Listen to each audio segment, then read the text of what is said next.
Esto que escuchas es el anfiteatro de Capua rugiendo como loco porque está peleando el campeón local Sergius Ondasius.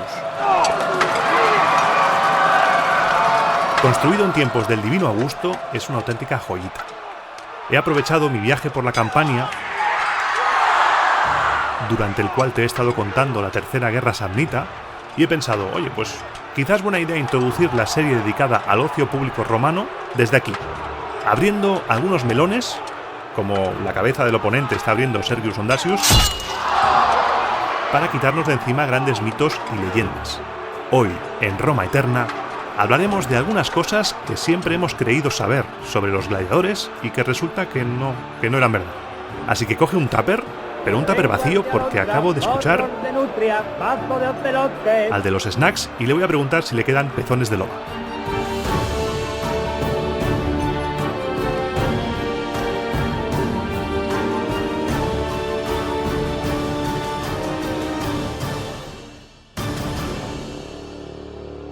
He tenido que salir porque el escándalo era tremendo. No se podía hablar tranquilamente, no se escuchaba nada, y ahora sí, sin el jaleo de la gente gritando, de la gente animando, abucheando.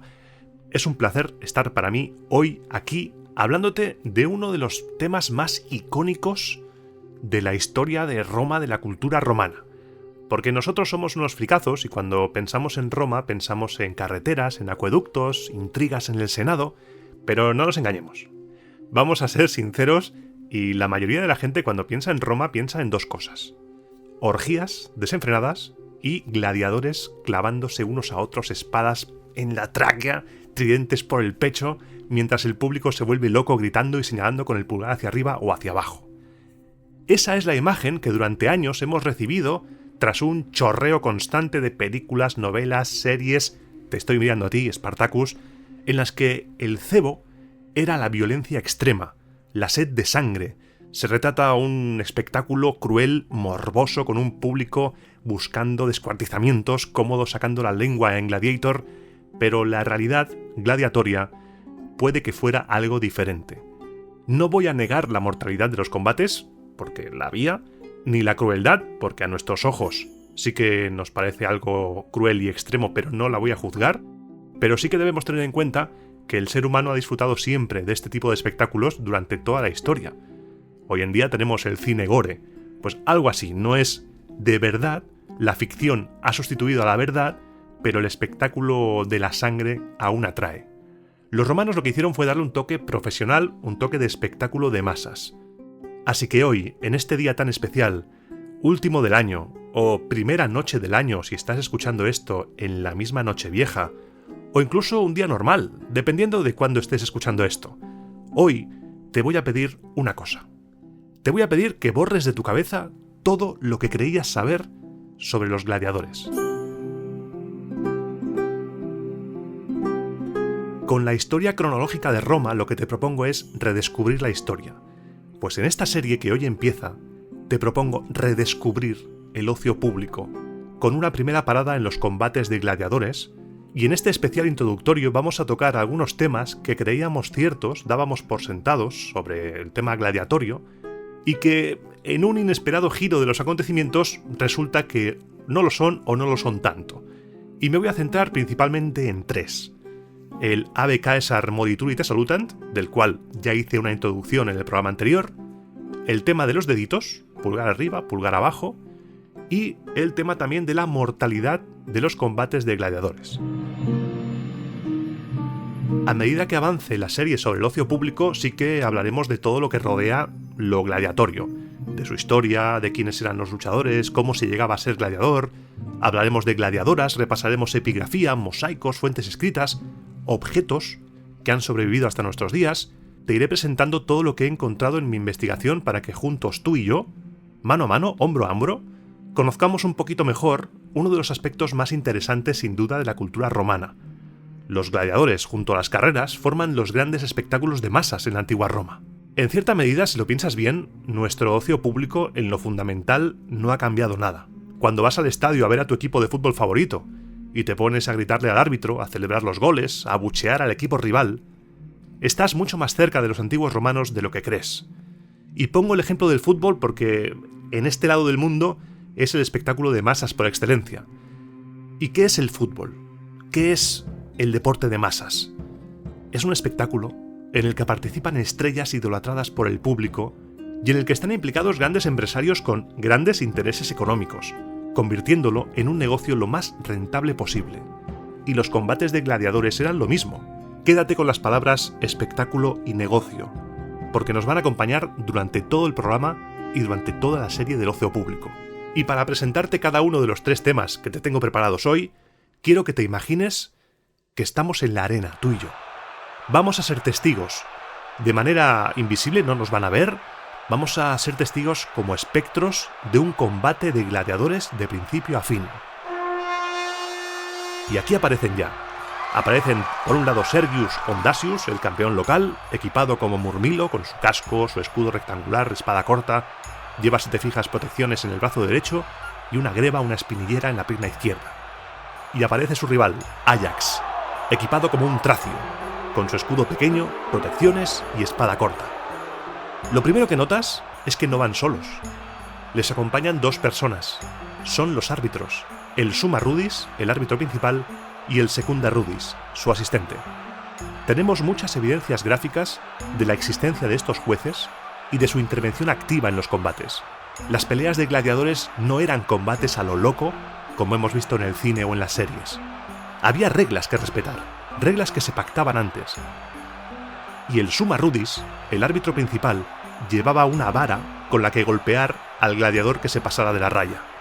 En la comunidad te iré poniendo diferentes imágenes para que acompañen la escucha del programa, pasados unos días para dar tiempo a que se escuche el programa. Iré poniendo imágenes de lo que te voy contando para que tú puedas ver y decir, anda, pues sí, es verdad.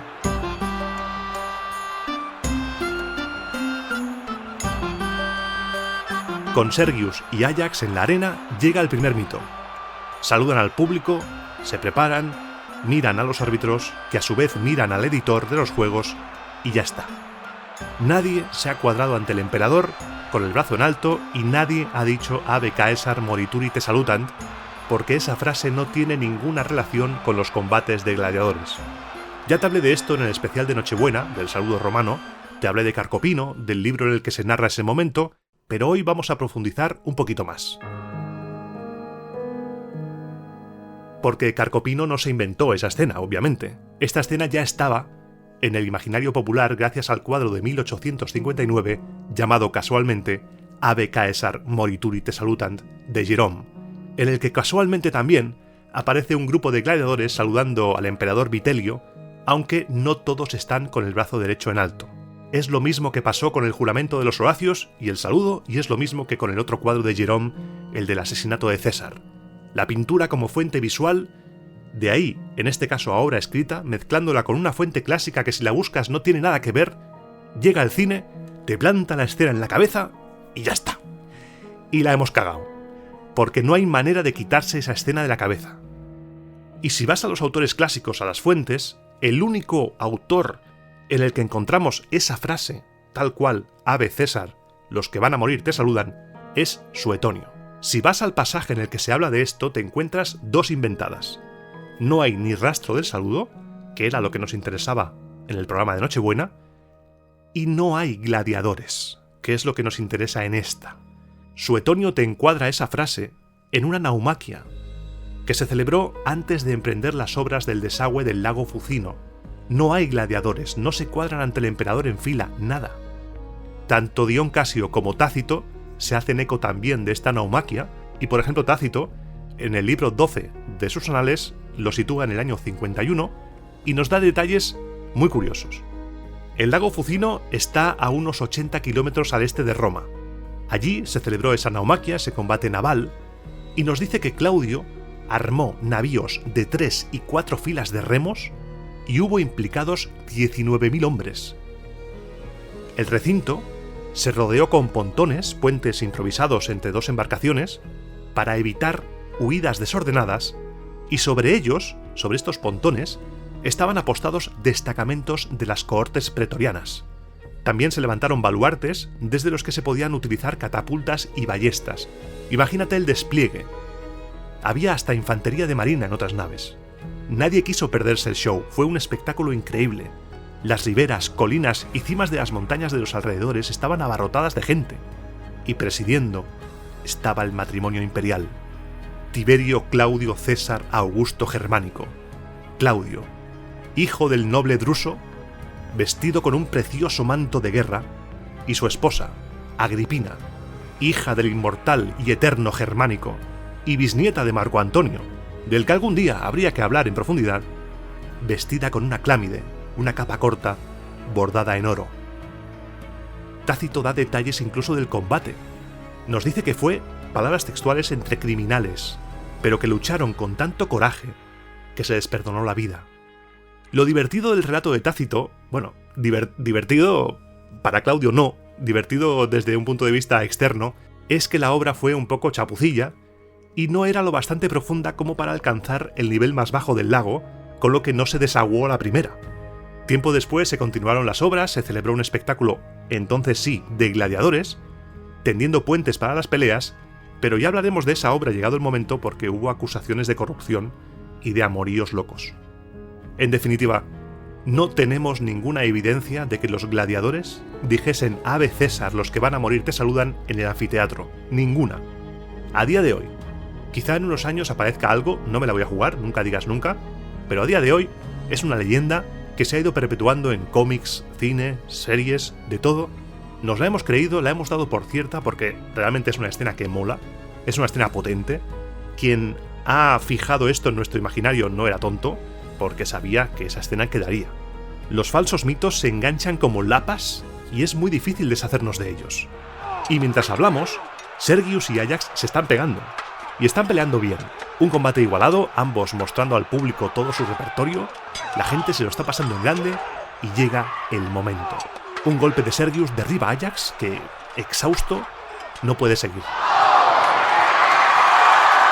El Sumarrudis en ese momento agarra el brazo de Sergius para que deje de golpear y Ajax levanta la mano izquierda como puede en señal de rendición. Esta escena tal cual te la he narrado aparece en un mosaico en Fliten, en la actual Libia, fechado entre finales del siglo I y principios del II. El Sumarrudis ha detenido inmediatamente el combate para evitar que Sergius remate al pobre Ajax y mira al editor, el Sumarrudis, porque es el editor quien tiene la vida de Ajax en sus manos. Es él quien ha pagado, y muy bien por cierto, al lanista por sus dos mejores hombres. Sergius Ondasius y Ajax son gladiadores profesionales, no son condenados a muerte. Valen una pasta, y el lanista observa la escena con preocupación. Se ha dejado un buen dinero en el entrenamiento y manutención de Ajax y la idea de ver morir a una de sus mejores inversiones le hace 0 unidades de gracia. El editor habitualmente se guiaba por el sentir del público. No se nos escapa que un espectáculo así tenía como fin aumentar la popularidad de quien lo organizase. El editor mira al público y aquí detenemos la escena y la dividimos en 2 líneas temporales diferentes. En esta primera que te voy a contar ahora, el público cree que Ajax no ha peleado del todo bien, que hubiera podido hacer un poco más y pedirá su muerte.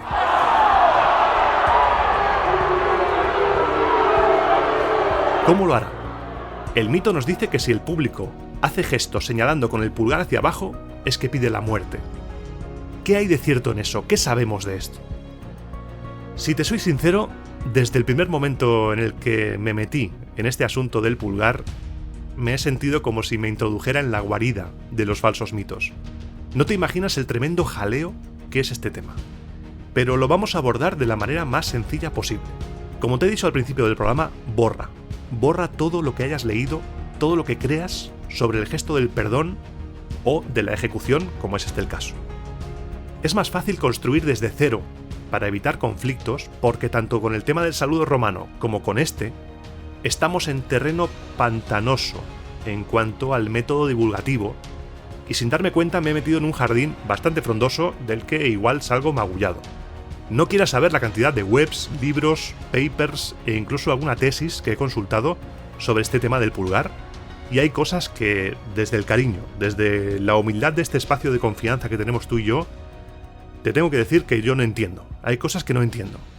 No puedes decir cosas como que sabes lo que gritaba el público a la hora de pedir la muerte o el perdón para un gladiador, y no decir de dónde lo sacas.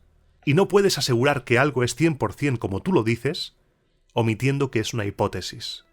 Aquí entramos en la divulgación y es peligroso. Es un tema peliagudo y es un tema en el que no me quiero meter en profundidad. Quizá algún día haga un programa sobre la divulgación y sobre la responsabilidad de la divulgación, pero no puedes hacer según qué afirmaciones categóricas 100% sin completarlo diciendo esto es lo que se cree, esto es lo más aceptado, esto es una hipótesis, de esto hay una fuente que quizá tiembla un poquito. Tenemos que ser honestos con la gente a la que divulgamos esta información. Y tras este amable recordatorio de que si decimos algo, debemos tener una fuente que la apoye o bien avisar de que es un salto a la piscina, entremos en materia. El editor, para ganarse el favor del público, mira a la gente. Mira los gestos, mira los gritos, mira todo. Y entre el griterío de la gente que posiblemente abucheara o gritara, recuerda, está pidiendo la muerte, y el ruido será parecido a nuestros estadios actuales, vamos a ver qué encontramos en las fuentes escritas al respecto del gesto que estaría haciendo la gente. Y el primer autor en el que encontramos algo es Juvenal. Juvenal, poeta del siglo I o II de nuestra era, en una de sus sátiras nos habla de este gesto. Nos habla del gesto que expresaba el deseo de que el gladiador vencido muriera. Nos habla de unos nuevos ricos y de su ansia por ganar popularidad entre el pueblo, para que se olvide el origen de su riqueza, y nos dice esto: en otro tiempo, esos eran músicos ambulantes y luchadores asiduos a los circos municipales, y sus hinchados carrillos eran conocidos de pueblo en pueblo. Ahora, sufragan espectáculos de gladiadores y cuando la gente lo pide con el pulgar vuelto, ordenan dar muerte para granjearse sus simpatías. Con el pulgar vuelto. He encontrado una segunda traducción que dice cuando el pueblo lo ordena agitando hacia abajo el pulgar. La versión original que nos ha llegado en latín dice verso pollice. Dice que gira el pulgar, pero no dice hacia dónde. Lo de hacia abajo es fruto de las interpretaciones posteriores. Y la primera traducción dice que vuelto el pulgar es otra interpretación posterior. La otra fuente escrita que tenemos es Prudencio, autor más tardío, siglo IV-V cristiano, lo subrayo porque es muy importante en cuanto a moral, y en el que también encontramos una descripción del gesto de que muriera el vencido. En su Contra el discurso de Símaco, en medio de un ataque brutal hacia las vestales, para retratarlas como bestias sanguinarias, dice, hablando de una de ellas, lo siguiente: se pone en pie ante los golpes. Cada vez que el vencedor clava su espada en el cuello de otro, ella dice que ese es su preferido. Y esta doncella recatada ordena, volviendo su pulgar, que reviente en el pecho del hombre caído, para que no quede pizca alguna de aliento oculta en lo hondo de aquellos órganos vitales, mientras el gladiador se retuerce en estertores con la espada clavada bien hondo. Volviendo su pulgar, pero en latín no dice verso pollice, dice con verso pollice, que también es un sentido de girar. No sabemos a dónde. Lo que tenemos claro es que algo pasa con el pulgar, no sabemos el qué, no sabemos hacia dónde se gira, pero se gira. Estos dos autores son los únicos que citan tal cual las famosas palabras pollice verso, girar el pulgar, que han dado lugar a lo del pulgar hacia abajo. Y a partir de ahí vienen las interpretaciones posteriores y las teorías, hipótesis e incluso se ha ligado con gestos de los oradores con la mano. E interpretaciones hay de todos los colores. Una interpretación es que se gira el pulgar apuntando hacia el pecho o hacia la garganta, en un gesto parecido al que se sigue haciendo hoy en día para amenazar de muerte, moviendo el pulgar de un lado a otro del cuello. Esta es la interpretación que parece más aceptada, la de llevarse el dedo al cuello o al pecho, junto con gritar yugula en caso de pedir la muerte y gritar misos, misum o mite en el caso de pedir el indulto para el luchador. Al respecto de esto, de los gritos, cuando un autor habla de ello y cita una fuente, lo remarco porque no siempre citan la fuente cuando hablan de esto de los gritos, citan una inscripción del Corpus Inscriptionum Latinarum, que me la sé de memoria ya, es la 9.671, de la que no he encontrado ni foto ni dibujo. Tanto en el Corpus Inscriptionum Latinarum como en la Claus Slavi no he encontrado foto. Si tú tienes una foto o un dibujo de esta inscripción, por favor, házmela llegar, porque tengo curiosidad, ya que no te puedo afirmar que se decía o que no se decía, porque no la he visto. Tengo el escaneado del libro del Corpus Inscriptionum Latinarum, sí, en el cual pone algo parecido a que la gente gritaba esto, pero es un texto del siglo XIX. No es la inscripción, yo no he visto esa inscripción, así que lo dejamos en stand-by lo de grito. Te aviso de que lo leerás por ahí de gente que maneja del tema, gente que sabe. No hay por qué desconfiar de buenas a primeras, pero si te ponen la cita, a ver si podemos encontrarlo. Pero desconfía de los que no te pongan la cita, porque es un tema muy delicado, el saber lo que gritaba alguien de hace 2000 años cuando pedía la muerte de un gladiador. Todavía hay más interpretaciones. Hay otra que dice que se giraba el pulgar hacia arriba para pedir la muerte, y otra más que dice que el gesto para pedir la muerte era no girar el pulgar hacia arriba hacia abajo, no.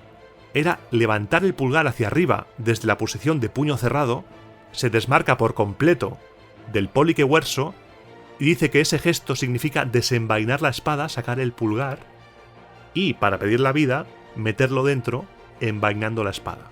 No tenemos representaciones visuales del gesto del público, así que solo sabemos que debía haber algún giro, algo. Y sabemos también que si tú, ahora mismo, me estás escuchando, extiende la mano. Si extiendes la mano hacia adelante, el pulgar queda arriba, y si quieres girarlo, solo puedes girarlo hacia abajo. Hacia el medio o hacia abajo. Más arriba no lo puedes girar.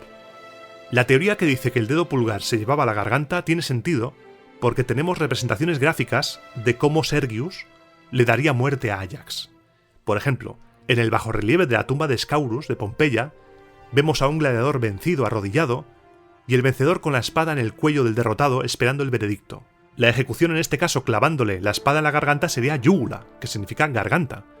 Pero también hay evidencias de que al gladiador vencido se le ejecutaba clavándole la espada por la espalda, como en una lucerna del Museo de Colonia en la que aparece el vencido pidiendo la missio y al vencedor con la espada preparada en la nuca, esperando el veredicto. En el Museo de Colonia también encontramos una cantimplora de terracota en la que aparece el vencido tumbado boca abajo, esperando la estocada mortal del vencedor.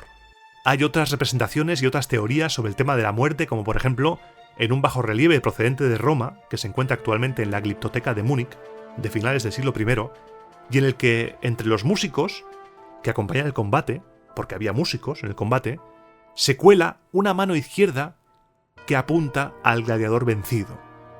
Se ha interpretado que esa mano, con el dedo índice y el medio juntos, extendidos, comunica la sentencia de muerte. Pero no estamos seguros. No sabemos a ciencia cierta cómo era el asunto. En definitiva, muy pocas certezas y muchas teorías.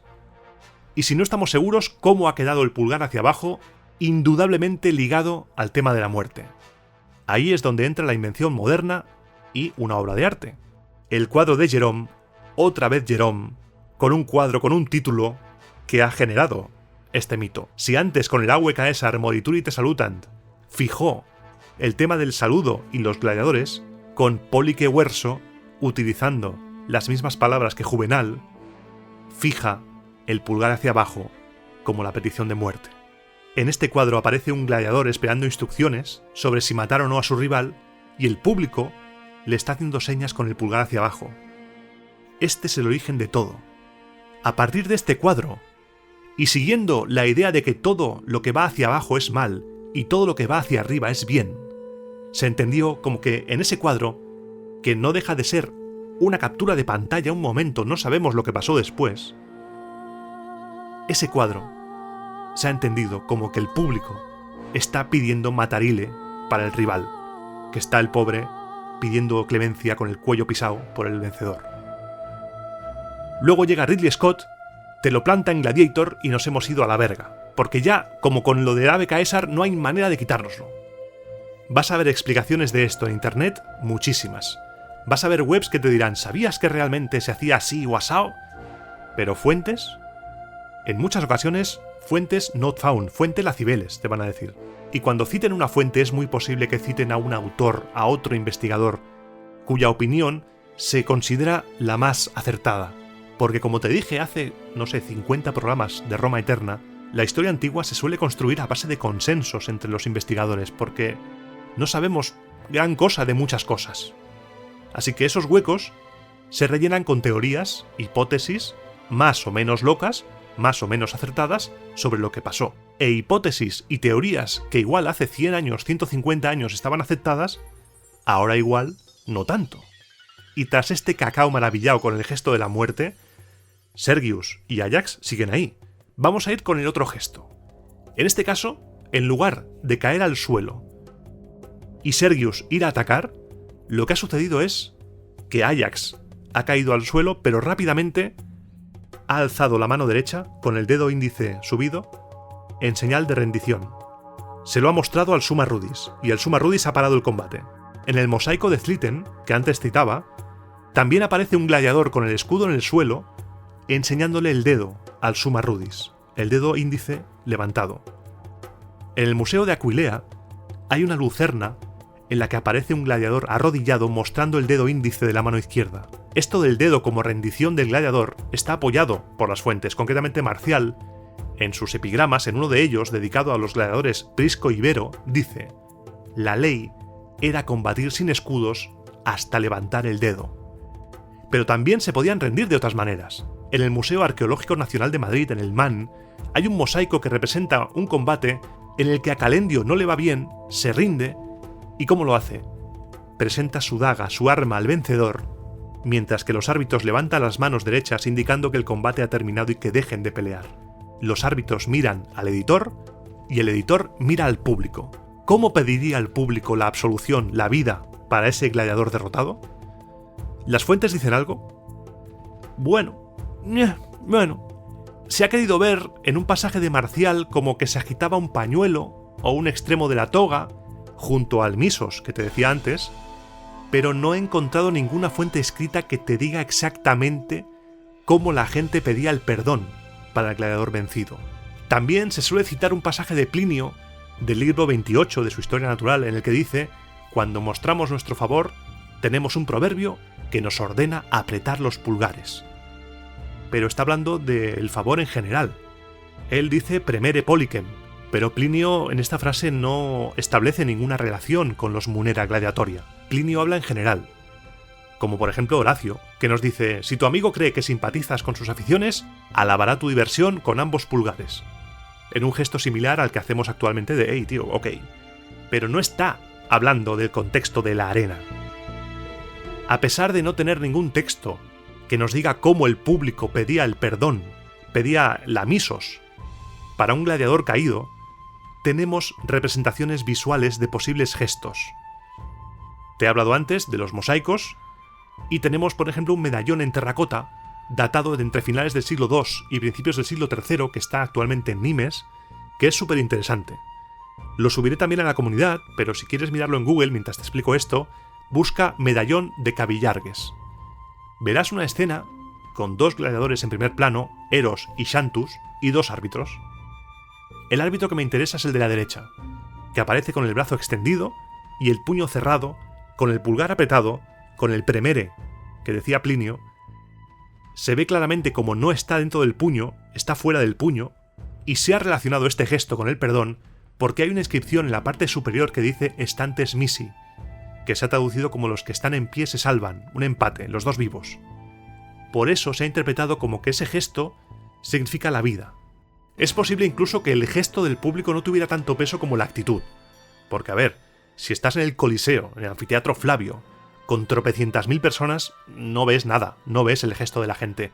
Te dejas guiar por el espíritu del público, si anima, si abuchea. Yo creo que era más importante eso, y creo como piscinazo, te lo aviso, creo que era más importante la actitud del público que no un gesto definido y protocolario de esto es para la vida, esto es para la muerte, no. Seguramente se gritara algo como yúgula, parecido, mátalo, lo que sea, no un grito único de vida, misos, mite, pues sálvalo, por favor, que se... Gritarían lo que la gente quisiera, no hay un manual, no lo tenemos, no hay un manual. Por desgracia, como te he dicho antes, solo tenemos pequeñas capturas de pantalla de momentos concretos sin saber bien cómo se hacía todo. Tenemos representaciones gráficas de gladiadores rindiéndose de varias maneras, varias formas de matarlos. incluso algunas que parecen suicidios orquestados. La que te citaba antes del gladiador de rodillas tiene su mano en el muslo del otro, como para hacer fuerza él también. Es imposible generalizar en un espectáculo en algo que duró tanto tiempo. Tantos siglos de combates. Y la escasez de fuentes nos hacen imposible decir esto es así. Todo lo demás son interpretaciones posteriores y muchas fuertemente influenciadas por el cine. Como también el cine, y te vuelvo a mirar Spartacus, nos ha vendido la imagen de unos combates a muerte. ¿Pero realmente eran todos a muerte? Sabemos que los combates tenían reglas y por eso estaban allí los árbitros, pero también sabemos que durante la República hubo muertes. Más allá de las accidentales, hubo muertes. Porque si no, Augusto, según Suetonio, no habría prohibido los munera sine missione, los combates a muerte. En estos combates siempre moría el perdedor. No había opción a que el público eligiera. Aquí morían gladiadores profesionales, pero novatos, y condenados a muerte principalmente. Porque cuando hablamos de muertes en la arena, hemos de distinguir entre ejecutados ad gladium, ad bestias y gladiadores profesionales. Veremos en los siguientes programas dedicados al ocio cómo una persona podía llegar a ser gladiador o gladiadora. Pero ahora quédate con que una parte venían a través de la esclavitud, como prisioneros de guerra, por ejemplo, seleccionados para ello, otros por condena y otros que se metían a gladiador para, no sé, pagar deudas, porque no conocían otra cosa en su vida que la espada, o quizá por sed de fama. Los munera gladiatoria nacieron como un deber, un munus, y de ahí su nombre. Una ceremonia fúnebre para honrar al fallecido, de origen etrusco, aunque ya hablaremos de esto, del tema del origen etrusco, porque quizá no. Los romanos a veces, cuando no sabían algo de su pasado, decían, no, esto se remonta a los etruscos. Era como decir, lo hizo un mago. Cuando un antiguo romano, cuando una fuente romana te dice, no, esto viene de origen etrusco, desconfía porque igual está diciendo que no tiene ni idea, y se lo está inventando. Cuando esa ceremonia fúnebre, en honor a un fallecido, explotó y se convirtió en un espectáculo de masas, ¿qué sucede? ¿Qué sucede hoy en día cuando algo lo peta y se convierta en algo masivo? Que se transforma en un negocio.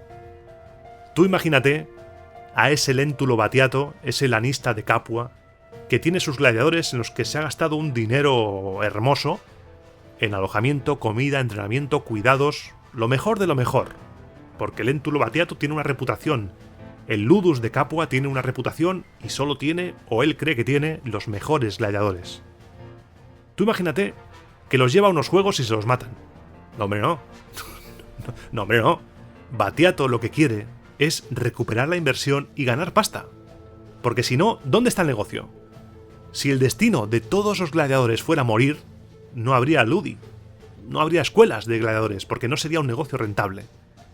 Esa medida de la que te he hablado antes, de prohibir los munera sine missione, puedes leerla como a Augusto no le gustaba la violencia, o la puedes leer como un apoyo al lobby de los lanistas. Porque aunque por un munera sine missione se pagase más, perder a tus mejores luchadores era mal negocio. Porque como veremos más tarde, en otros programas, había un mercado de gladiadores, era como un deporte actual. Se compran y se venden, y tener a uno famoso en tus juegos valía mucho dinero. Más adelante, siglo II, III, se restablecerían en varias ocasiones los munera sine missione, y hay incluso investigaciones que han calculado el porcentaje de posibilidad de muerte. Como por ejemplo Merivière, que en su libro sobre Pompeya estima que tenías un 13% de posibilidades de morir en combate basándose en los restos hallados. George Bill, por su parte, estimó que en el siglo I tan solo un 20% de los gladiadores profesionales moría en la arena, cifra que aumentaría hasta un 50% durante el siglo III, pero son cálculos suyos. No son datos estadísticos 100% irrebatibles. Lo que las inscripciones parecen probar es que los gladiadores más veteranos, con más combates, solían ser más proclives de recibir la missio, el indulto, si eran derrotados. La gente era más reacia a pedir la ejecución de un gladiador famoso, un gladiador que conociera, que le cayera bien, que amara, porque eran auténticas estrellas algunos. Los que morían normalmente en la arena eran los noxi, o condenados ad gladium, que eran ejecutados durante los espectáculos, mientras que los profesionales sabemos que sobrevivían a varias derrotas.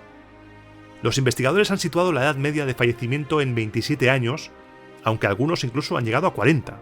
Los profesionales de verdad no combatían tan a menudo como nos pensamos. No creas tú que un gladiador pelearía cada semana. Un gladiador profesional pelearía, según se ha estimado, unas 3 veces al año.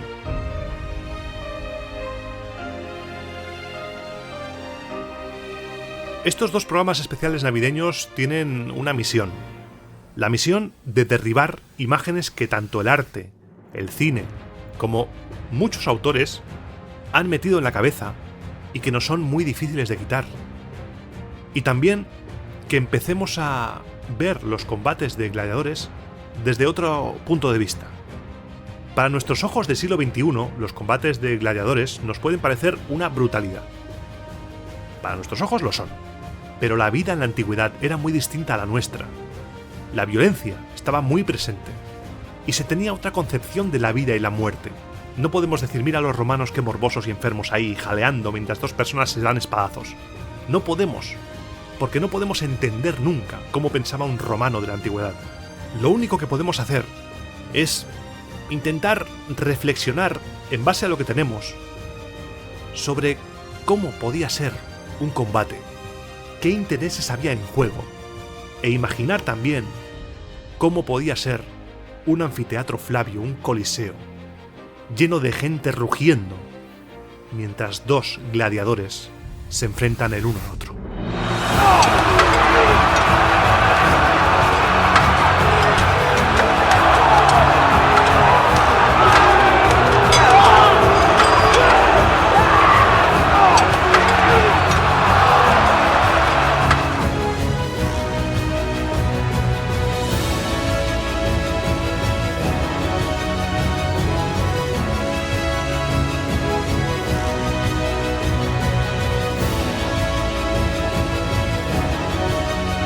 Tras esto, empieza la sección sin música. Espero que te haya gustado el programa de hoy. Ha sido un programa complicado, porque el tema del pulgar, sobre todo, me ha dado auténticos quebraderos de cabeza, porque hay muchísimas teorías, muchísima gente que habla de ello, pero yo tengo que ir a las fuentes. Sin ir a las fuentes, lo demás son hipótesis.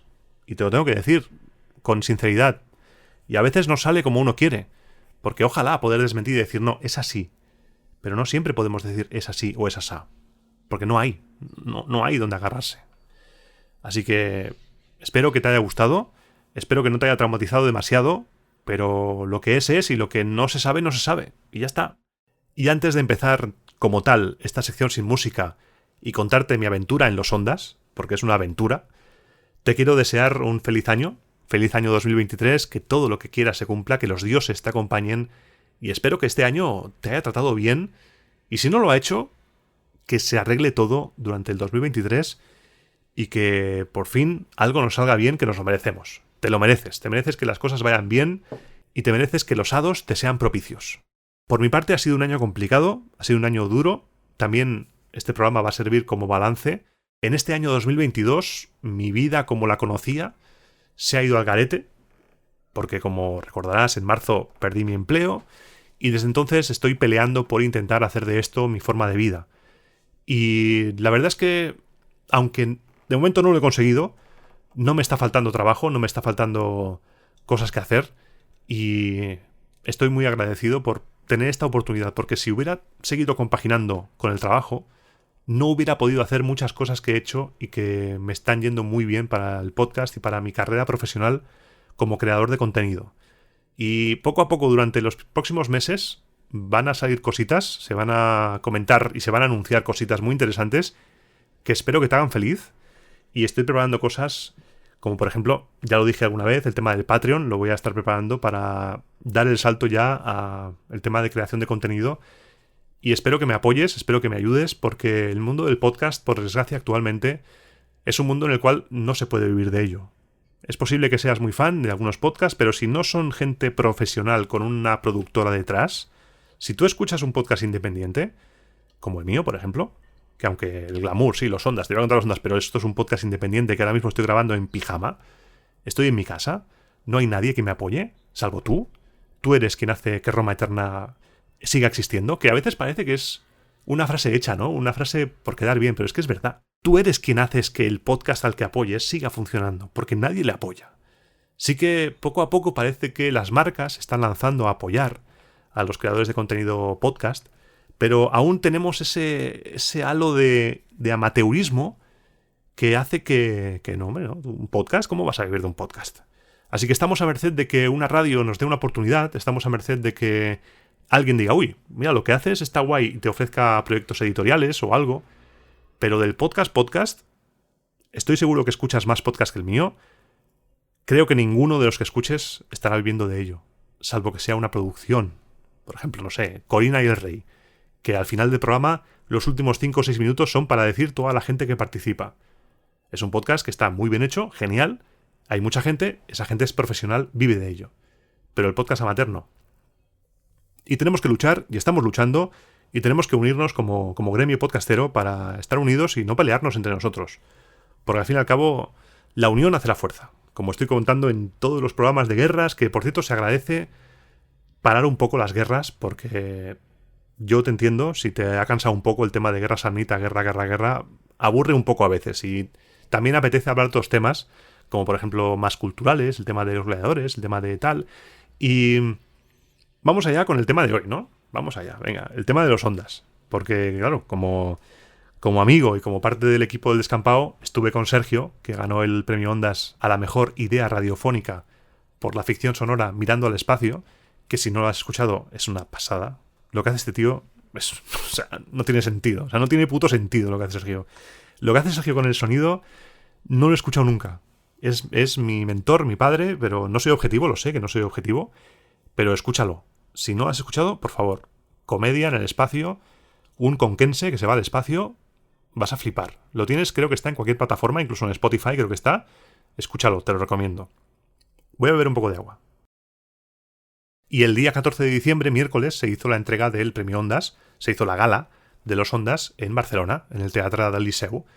Y ahí estuvimos, fue una experiencia absolutamente... ¿Cómo definirla? Una experiencia en la cual no te la crees porque al día siguiente vuelves a tu vida. Estás ahí en la alfombra roja, posando en el fotocall, codeándote con gente que ves en la tele o escuchas en la radio, y al día siguiente vas a volver a tu vida. O sea, es como un paréntesis, como un sueño. Estás soñando y luego vuelves a la realidad. Pero hubo momentos divertidos. Por ejemplo, Andreu, si me estás escuchando, por supuesto que yo me apunto a todos los saraos. Yo sospecho que cuando me vio dijo, este tío, ¿pero qué haces tú aquí? Tú estás en todas. Aquí estamos ampliando los tentáculos del Imperio Romano hasta donde se pueda. Y fue todo bien. El tema del fotocall es un show porque yo era la primera vez que me ponía delante. Sergio seguramente también. La primera vez que nos poníamos delante de tantos fotógrafos y todos haciéndonos señas. Y yo estaba sonriendo. Si me sigues en Instagram, en mi cuenta personal, Pijos Magnificus, subí la foto. Estoy sonriendo, pero realmente mi sonrisa temblaba. O sea, era eso el baile de San Vito. Estaba ahí.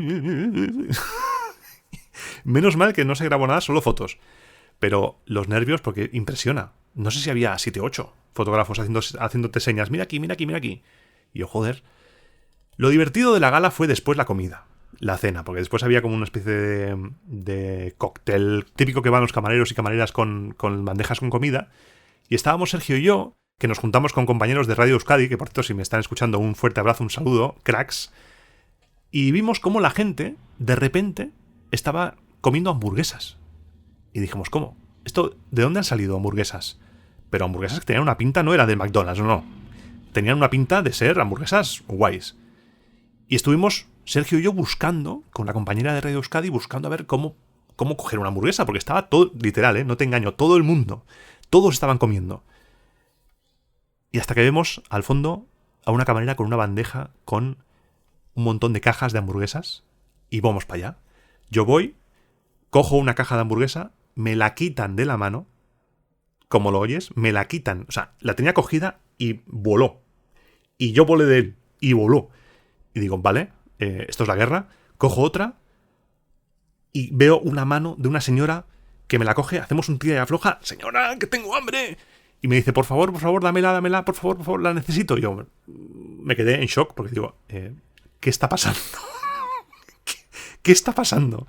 Se la di, señora, no vamos a pelearnos por una hamburguesa.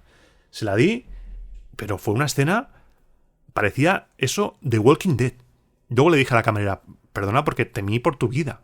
Te asaltaron como si eso fueran los zombies.